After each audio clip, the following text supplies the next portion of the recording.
El Señor esté con ustedes. Y con tu espíritu. Lectura del Santo Evangelio según San Lucas. Gloria a ti, Señor. En aquel tiempo, al acercarse Jesús a Jerusalén y ver la ciudad, le dijo llorando: si al menos tú comprendieras en este día lo que conduce a la paz. Pero no, está escondido a tus ojos. Llegará un día en que tus enemigos te rodearán de trincheras, te sitiarán, apretarán el cerco, te arrasarán con tus hijos dentro y no dejarán piedra sobre piedra, porque no reconociste el momento de mi venida. Palabra del Señor. Gloria a ti, Señor Jesús. Pueden tomar asiento. Amados hermanos en nuestro Señor Jesucristo y María Santísima, nuestra Madre, en muchos pasajes de la Sagrada Escritura se escucha, ¿no?, algunos sentimientos más destacados de Jesús. Por ejemplo, incluso hay ira, ¿no? Pero también, y sobre todo esto, hay llanto. Jesús se conmueve, tiene sentimiento de compasión en algunas situaciones y eso lo destaca. Sin embargo, en ninguna página aparece que Jesús se ríe. No dice que se ría. Sí que era agradable para los niños. También sabía hacerse querer de la gente sencilla. Por eso buscaban escucharle. Pero no se habla de que Jesús soltase una carcajada. Quizás sí, Jesús sería sonriente, amable, pero no de una carcajada así sonora o ruidosa. Y sí, la Sagrada Escritura no duda en escribir algo que a nosotros nos conmueve. Jesús lloró, y lloró a lágrima viva. Y aquí nos lo dice San Lucas en este capítulo 19. Al acercarse a Jerusalén y ver la ciudad, dijo llorando, llorando, llorando. ¿Y en qué momento lloró? Aquí nos lo va a decir San Lucas. Si leemos el contexto, este llanto de Jesús brota en un momento inesperado. Esto es Domingo de Ramos. Jesús está entrando a Jerusalén, está siendo ovacionado por sus discípulos y por la gente que la ha reconocido como Mesías. Todos están felices y en medio de ese gozo intenso, de ese griterío, de ese entusiasmo de toda la gente, Jesús entra en Jerusalén y de repente, cuando desde un cerro ve toda Jerusalén, Jesús se olvida de todos esos aplausos, de toda esa mar de gente que le está aplaudiendo. Mira Jerusalén y sorprende con esta actitud. Se echa a llorar, se echa a llorar. ¿Qué nos quiere decir este llanto de Jesús? No solamente es un hecho histórico que lloró sobre Jerusalén. Sobre ese hecho dice algo. Jesús no es indiferente, no es indiferente a los hombres, no es indiferente a nosotros. Jesús es plenamente sensible. Dios verdadero, hombre verdadero. Siente como hombre. Si tú te enteras que tu familia va a padecer una desgracia, ¿cómo te pones? Si tú supieses que tu hijo va a la guerra y sabes que no va a volver, ¿cómo te pondrías? Si tú sabes que tu hijo está por malos caminos, y no solamente intuyes, sino que sabes ciertamente que sale esta noche de tu casa y sabes que ahí en esa discoteca le están preparando una trampa, harán con tu hijo lo que quieran y después lo vas a encontrar muerto en la calle y no puedes evitarlo, ¿qué harías? ¿Qué harías? Quizá un papá más nervioso, quizá intentaría violentarlo, no vayas, lo sujetas en la casa, pero ni aun así, si no puedes, ¿qué harías? Si no pudieses siquiera eso. Pues Jesús es Dios y respeta la libertad del hombre. Incluso cuando Él abusa, y aquí hay un abuso. Jesús dice estas palabras a Jerusalén: si al menos tú comprendieras en este día lo que conduce a la paz. Pero no, está escondido a tus ojos. ¿Qué quiere decir con esto Jesús? Jesús ha predicado 3 años ya. Ha dicho todo su mensaje. Ha hecho multitud de milagros. Ha resucitado incluso muertos. Incluso resucitó a Lázaro para certificar su autoridad de Mesías. Y muchos no lo creen. Y sobre todo las autoridades. Es decir, lo rechazan. Y no solamente lo rechazan, sino que están decididos con arruinarlo. Lo van a crucificar. Esa es su decisión. Hay que matar a este hombre. Y Jesús lo sabe. Jesús ve el mal de frente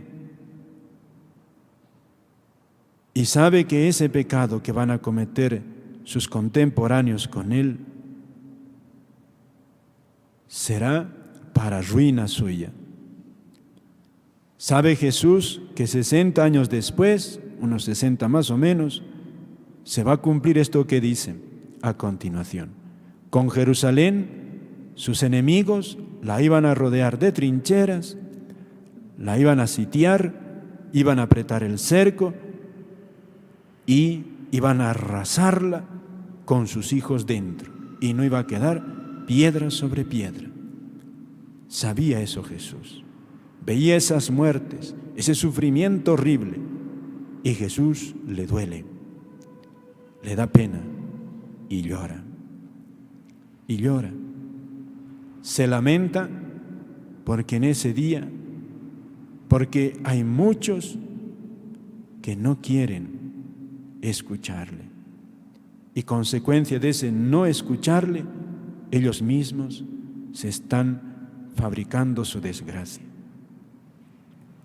Por rechazar la luz, por rechazar a Jesucristo, por no aceptar sus enseñanzas, por no aceptar su reinado, el hombre mismo aquí, en este pasaje, los contemporáneos de Jesús, se estaban labrando su desgracia. Y a eso Jesús le duele. Como todo buen padre, cuando no puede arrancar a sus hijos de los malos caminos, llora de impotencia, llora, porque sabe que eso es su peor desgracia. Y aquí hay un matiz importante, y es que un papá, cuando prevé una desgracia de sus hijos, no puede evitarlo. Dios podría evitarlo. Y ese es un misterio. Dios podía haber evitado toda esta desgracia. Podría. Pero Dios es un misterio. Es un misterio. Es un misterio, pero Dios es Dios también. no reconociste, dice, te va a suceder esto, esa desgracia, porque no reconociste el momento de mi venida. Ya nos dice aquí Jesús, no nos está diciendo que esto es un castigo por no haber reconocido a Jesucristo como Mesías, por haberse resistido, por haberlo crucificado. No está diciendo aquí Jesús que serán castigados. Y aún así llora. Aun Dios castigando, llora. En otro pasaje también Jesús llora cuando se entera de que Lázaro había muerto. Era su amigo y llora porque lo amaba. Y esto mismo aquí ocurre. Llora porque ama. Por eso, queridos hermanos, para nosotros este Evangelio es una llamada a ser sensibles a Dios. Dios te ama y sufre contigo. Y sufre, pero no te va a violentar si vas por mal camino. No te va a violentar. Lo único que hace Dios es persuadirte, animarte. Y si tú quieres, te ayuda a Él. Para eso está la gracia, la Eucaristía, la confesión. Para eso está también la oración de súplica, que si con humildad acudimos al Señor, Él nos puede liberar de todas las desgracias que nos cavamos cuando cometemos pecados. Él puede liberarnos. Dios no quiere castigar, no quiere, pero ahí está. Muchas veces nosotros mismos nos fabricamos el castigo. Lo que sembramos, eso cosechamos. Es así. Y Dios tiene que respetar la libertad del hombre, incluso si abusa de ella. Dios llora, queridos hermanos, hoy también, porque nos ama. Por eso, ¿cómo salir de nuestros pecados? Lo primero, nunca te olvides. Dios te ama, aunque estés como estés. Dios te ama. Eso es lo más importante. Por eso uno se hace santo, uno se hace cristiano de verdad, cuando ama, cuando descubre este amor, cuando se entera de veras en lo más profundo de su ser que tú eres el único para Dios. Tú vales para Dios como si fueses el único en el mundo. Dios se interesa por ti como si no hubiese nadie en este mundo. Es así. Dios se interesa por ti como si no hubiese nadie más. Nadie más. Pídele al Señor que despierte en ti ese amor a Él. ¿Cómo no amarle? ¿Cómo no amar a este Dios así? Fíjate, así te ha apreciado. ¿Quién te ha apreciado así? Hasta la cruz, ¿ves? Ahí está el Señor de los milagros. ¿Quién ha pagado así por ti? ¿Cómo dudar de una persona así? ¿Cómo dudar de sus palabras, de sus promesas? ¿Cómo dudar?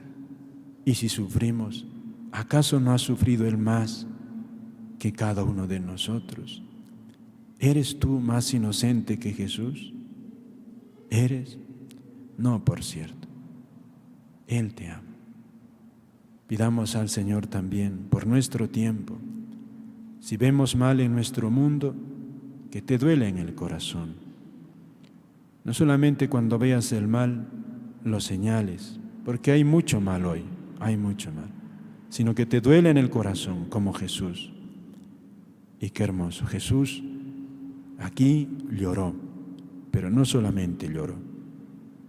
Primer remedio para Jerusalén fue su palabra, su predicación, sus milagros, la multiplicación de los panes, todo eso.